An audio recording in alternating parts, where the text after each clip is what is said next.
Hi everybody, Larry here. Welcome to episode 79 of my South Olympic Ranch Update series. What am I doing? Well, I've been working on the Helix, which is what I'm standing in the middle of right now. And so I could show you around, around, but basically you get it. So those of you who've watched some really earlier videos probably know that the bottom of the Helix is like double tracked, and the second part of the Helix will be single tracked, at least for now. Who knows, I might change that later, but I doubt it. So anyway, what do you mean? What do I mean by first part and second part? Well, essentially over here, it kind of extends into the layout room here, okay? And what happens is trains come from the lower level. You can kind of see back there, I think, the track comes in and it goes around and around, of course. And then it will eventually, it goes up 4 levels, and then it ends up here where it goes out on the main level of the layout, and it goes around the peninsula that is over there. You can see the end of the peninsula, like right over here, pointing at. And then trains will run back around and they come over here where this bridge is, and they'll start into the upper line of the Helix. Now, that will lead to staging, which is going to be way the heck up there. But it's supposed to be staging. So I might put some security cameras or maybe mirrors, I don't know, something up there to kind of see what's going on up there sooner or later. But basically, I figured that we only need to have one line that goes the other, circles up to there. And then trains can be parked up there. And eventually what I think I'm going to do is have the upper part run so that trains can go clear around the peninsula on that upper as well. The idea is that I could have a continuously running train that would run out of staging, down the Helix, onto the main level, around the main level, down to the lower deck, then run around the lower deck and then go back up, which I think would be super cool. But also having a few tracks up there, at least 2 separate yards, that will be my staging. So that will give me, well, plenty of room. That's what we all say, I think, early on, right? We'll have plenty of room to do this for all my trains. Until I get more trains. No, just, who knows? I've probably got enough trains to fill it already. Let's be realistic here. Anyway, so that's what I've been working on. It's been taking the vast majority of my time, cutting all these plywood circles out. A royal pain in the rear and rather wasteful on plywood, but of all the ways I've looked at, this is the way that seems to work best for me. Anyway, and oh yeah, and this is kind of a refresher. If you've watched all the videos, I'm sure I went over this at some point in some previous video, but these are based on these levels are based on threaded rod, and this just allows me to turn these and adjust the height. 2 other things I wanted to mention. One was that I have this block. This is my Helix clearance block, and I can put it in and it gives me a fairly consistent idea for the height of there. So that fits and tells me that I'm on track for the next level. And the other thing is, when they did the drywall, they left these thin kind of carton straps behind. And I think what I'm going to do is I'm going to put these on the sides of the single track up there as kind of protection in case something derails. So I think that'll make sure my trains stay a little safer. In a couple of weeks here in the area, we're having the Boeing employees model train swap meet at the Kent Commons in Kent. It's one of those things that model railroaders around here tend to really look forward to, even though there's no layouts there. There tends not to be, I should say. Sometimes the Boeing Club will set up something, but usually there's not.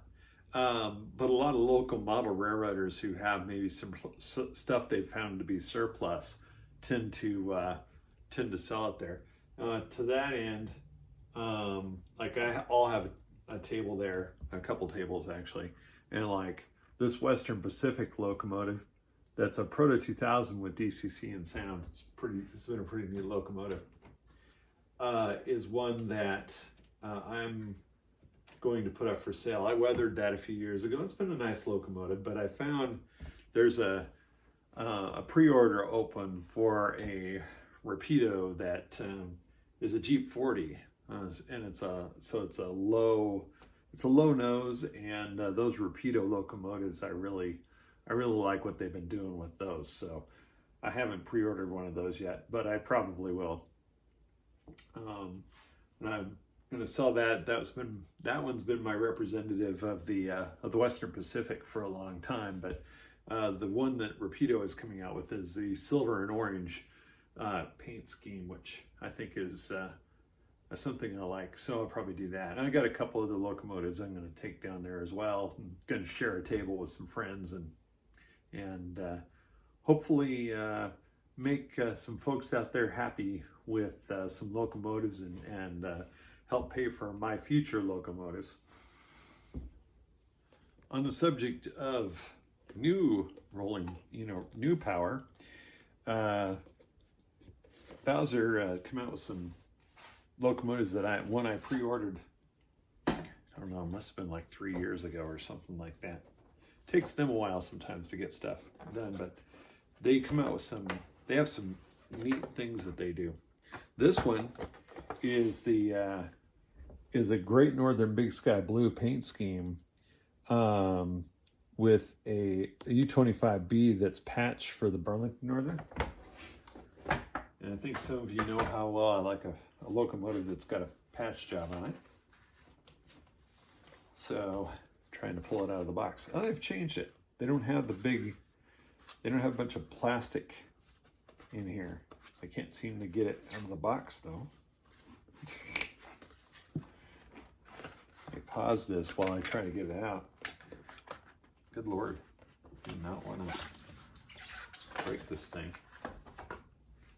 Okay, so there you have it. There's 5408 BN number with a Big Sky Blue theme, and looks like I need to take a couple of screws out of there to get it off of there.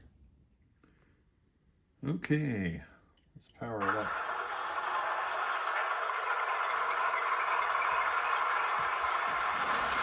Okay. Turn this over. Looks like we've already got fab lights on, or memory boards, I should say. And according to the instructions that come with this, we got the standard F1 as bell. I hit it too quick. Okay. Two's on. This is an ESU sound recorder, by the way. 3 is your coupler. 4 dynamic brakes. Yeah. I've never used the dynamic brakes very much. Let's see if the class lights turn on. Yep, they do. Cool. Let's see. And then there's no beacon, and there's no Romeo's Mars light on this unit. Oh, let's hit 0 and turn on the headlights. Oh, it might be set to reverse right now. Let's see.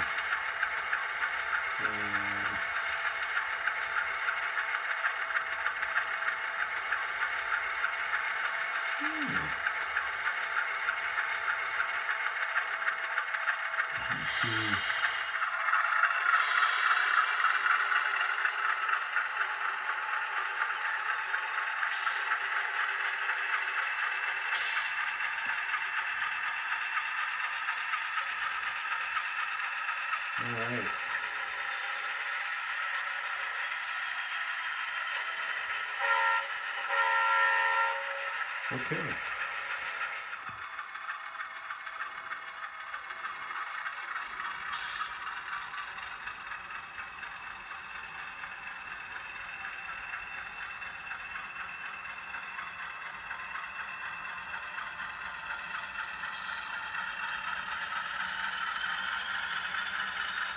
Maybe I'll listen to that racket.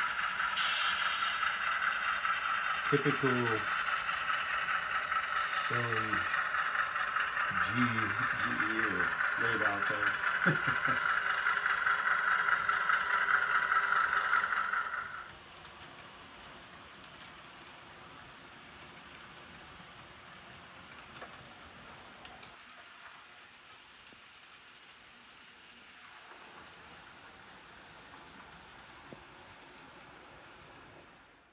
So I'm going to put a turnout in place for the line to the upper helix, right?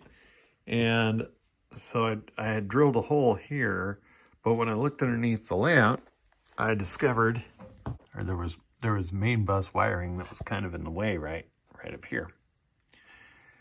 I wanted to move that over, but it turned out there wasn't quite enough leeway on the wire to do that.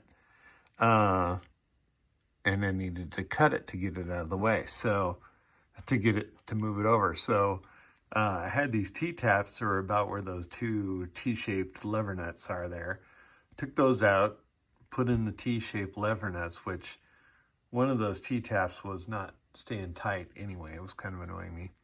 So that was just an opportunity to clean that up. And then while I was at it, I went ahead and replaced the T-taps that were down here individually running to these feeders with some lever nuts, and that'll get better. But one of the solder joints was loose on the track up there, so I had to fix that. And after all of that, I'm finally ready to put a tortoise up there. I had ended up with a gap between the plywood and the backdrop that I didn't actually want. So one of the things I did yesterday was cut a couple of strips to help fill that in. I might make them thinner so that I can string wires up there for lights in buildings and such. Or I might just drill holes through the plywood. Today we had some good, solid model railroading weather.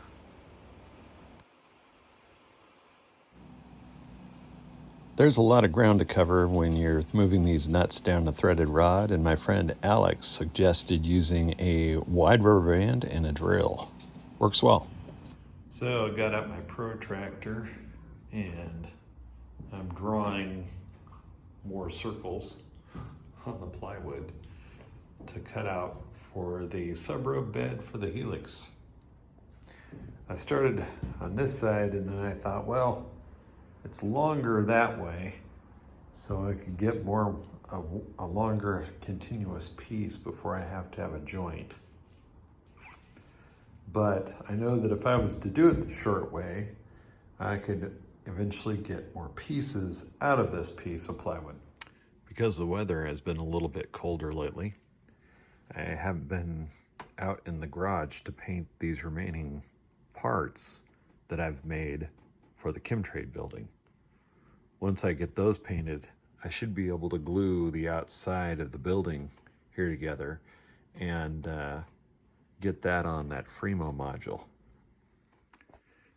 Okay, I installed the other number 8 turnout for the crossover at East Elma, and I haven't glued down this track or that track. I gapped this as practice, as you guys know if you've been watching my videos. I like to do that last because that weakens the structure of the turnout when you cut those electrical gaps. And then I've got a feeder wire coming up under here, so I attached that. Earlier you guys saw me do this, that kind of prepare for the tortoise which is installed there. And I labeled it so that when I go into JMRI later in LCC, I can give it a short code that'll work for the system, and I can tell what's what when I'm looking at it. That one will run off the same output as that turnout over there, because there's no reason for them to operate independently. And that should just about do it, except for touch toggle or touch trigger configuration for this panel up here. Okay, for the purposes of this demonstration, I'm going to kill the sound from the decoder. And, you know, it's time to basically demo running a train through here. And I haven't run this Great Northern 162 in a while. This is a switcher that was made by Broadway Limited, proprietary sound system. I think that I love the reverb they put in the horns of these things, but anyway, maybe I'll demo that in a few minutes if we haven't needed to do anything else. And so there we go. It's running through the crossover and pulling a couple of auto racks, which are just kind of cool auto racks. But you know, back up here a little bit. Okay.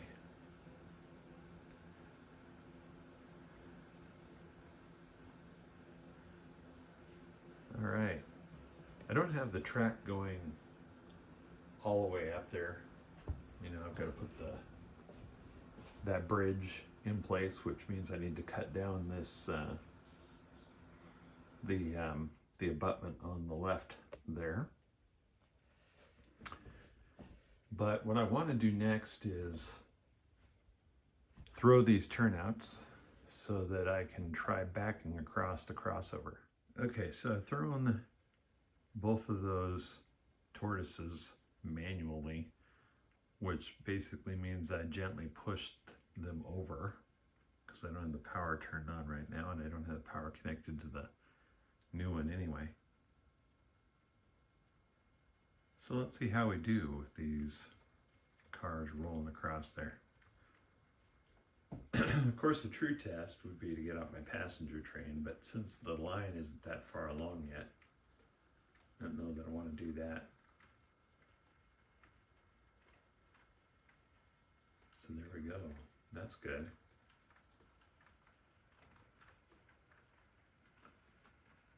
All right.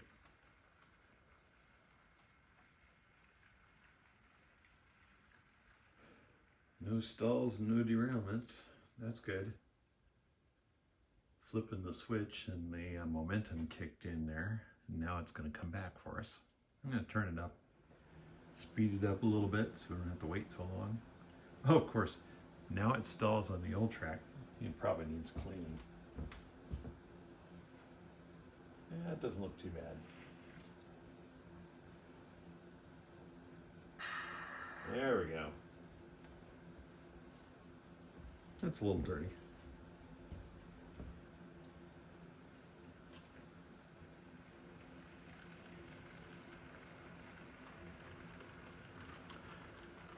Now, the way I've built this isn't really prototypical.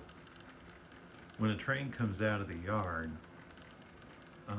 it will either have to back out to the Helix, or I just ran off the end of the track, of course, or it'll have to go around the peninsula. I plan on the trains going around the peninsula down there at the end. Ignore the Topside Creeper, I'll get to that in a little while. And around the end of the peninsula. And then when they come back around the end of the peninsula out of the yard, they can come back on this outside track and go directly into the upper helix. Now the plan is not to have a lot of action on that line during operations because trains will generally be parked up there, and it will only be trains that are coming in from points east, like Chehalis or Portland, Seattle, etc., etc. My friend Jim Weisenbach lent me the Topside Creeper that he got from another division member, and I'd been thinking about buying one. Kind of glad I didn't, and we'll talk about why here. So, ignoring the mess that it is, check out this area over here. So we've got this Topside Creeper in the corner, and I was hoping that I would be able to get more easily back in the corner so I could do some stuff back there. What I find is that the legs that keep it stable underneath are so long that they hit the walls before I can get back there. So there's that. If I had bigger aisleways, it might be more useful to me. But my bench work in most places is not so thick. They're not so wide that it's really helpful. So, and I think right now I've got it set as tall as it can go, which is okay. But the next level down would put it right on top of my bench work. So while it might work well for some folks, I'm glad I personally didn't buy one. I think, there's probably some people out there who something like this would work really well for. I'm not one of them. Probably mentioned that I'm the librarian for the NMRA division's fast track tools, and not too long ago, a fellow member by the name of Russell was wanting to try building some turnouts. And so he borrowed from us checked out of the library, as it were, a double slip switch, number 6, and he checked out a number 8 jig as well. And here you're seeing the test results when Russell came over the other day with his DC locomotive and a power pack. He didn't power the frog, so that's why you're seeing him having to push it. But I actually think he did a really nice job on these turnouts, and he's on his way to his master model railroader.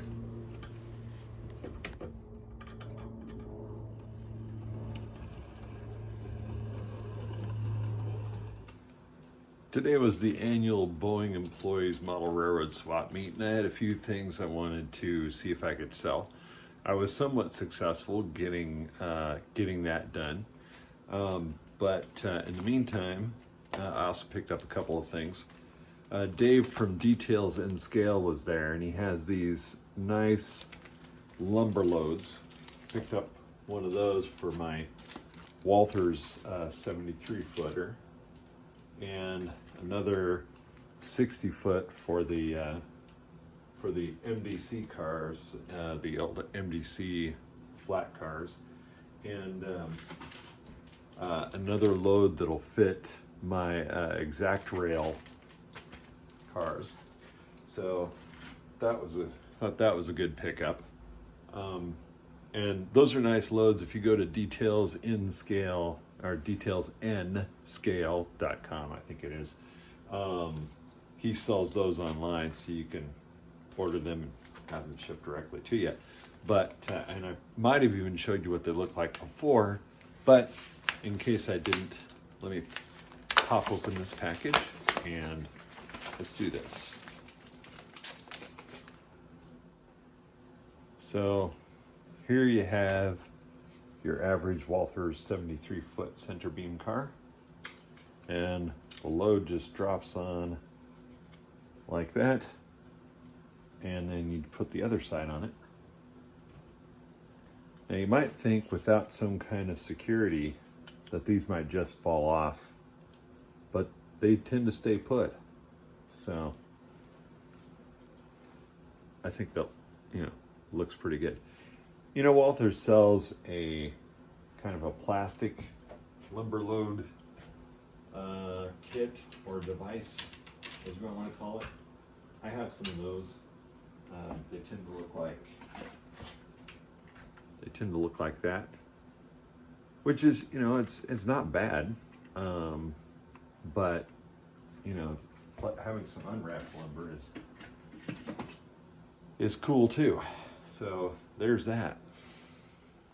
Okay guys, this is one of the exact rail cars, and here's one of the loads fit to fit. That's really a snug, quite a snug fit, as you can see there. I had weathered this car. It's almost kind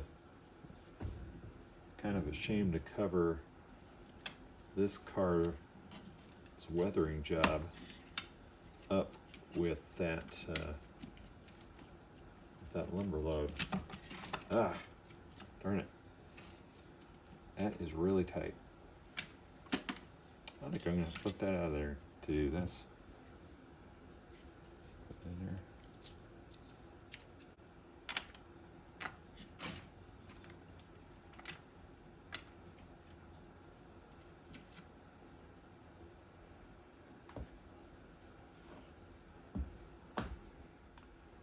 Now that I've got those cars in there, I'm kind of thinking maybe I should get out my other center beams and we should have a lumber train. So many people I haven't seen in a while dropped by the tables to say hi, or in Tyler's case, annoy me. But hey, if Tyler didn't come by and annoy me, I'd think I did something wrong. Anyway, I was sitting here writing down a list of people that I talked to today, and I was thinking, as I was looking at these, you know, all these names, I was thinking, how did I have time to sell anything? So it was a really good day. Sometime back, I ended up bumping one of those towers, actually both of those towers for those signals, and kept trying to get the one on the left to stand up straight, and it didn't. And now that I've finally bent the nail that was holding it in place back, I can see that the other one is also out of whack. So I'm going to kind of pull that track nail up and see if I can persuade it to hold it correctly. Well, that's not great, but it's better than it was. I found my track nails. It occurred to me the other day that when Russell was over and I was looking at his turnouts, I of course went to show him some of my track nails that were a different style, and then couldn't find them. Different style meaning that some of the track nails will have, you can't really see this in the video, but there are some track nails that I think are made by Pico, and there are some that are made by Atlas. And one of those has kind of a bubble, a rounded head to it, right? And the other one has kind of a flat head to it. I think it's the Picos that have like this flat head. But anyway, yeah, so that's not perfect, but that looks better, and that's the point. You can see the base is kind of up there a little bit, and there's only one hole for mounting in the base. And with the wire bent the way it was causing the signal to lean. So I sort of pre-bent the wire the other direction. One of these days I'll probably glue down those signals when I am happy with everything else scenery-wise over here. The other problem I was having with these was that occasionally when they were in this configuration here, the lights would be out, and I've touched a wire now and then and would do that. Today I figured out that one of my soldering joints on the bottom of the tortoise over there was coming loose, and I don't know if you can even see it, doesn't really matter, you guys get the idea. Anyway, that one over there, and it was causing it so that when it went to the when it gave the green to the yard route, it didn't have power to the signal. So I fixed that too. The two locomotives here are both Atlas Jeep 40s, but they're of completely different generations. The first one is a QSI equipped that I got probably 14 years ago. They used to call that Atlas Master line, and I'm not even sure they sell that line anymore. But the other one is a Atlas that's equipped with an ESU Loc Sound V5. They're both nice locomotives, but they are not speed matched at all. So in Dakota Pro, I tinkered with the speed on the ESU version. There's a V start, V mid, and V max setting in there, which I was able to cut it down probably about 2/3, and it finally got to the point where it matched up with that QSI equipped one really well. And here comes some of my cars with lumber. We have a Walthers bulkhead flat. It's one of those GSC cars, and a couple of exact rail cars, and then some regular bulkhead flats that I've had from like Roundhouse or MDC. And then scrolling on by, we have some of the plastic loads that Walthers has sold over the years for their 73-foot center beam cars. And last but not least is a lovely Athearn Genesis caboose that's lit and has a nice interior. I think I talked about those a couple of videos ago. And here we are back on the upper level, and I'll just let you guys enjoy the remainder of this train rolling by.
It's actually dry enough out there to get some plywood cutting done outside today. So I'm going to end this here. Thanks for watching video number 79. I hope you guys are taking care out there, enjoying the trains, and I hope you enjoyed the video.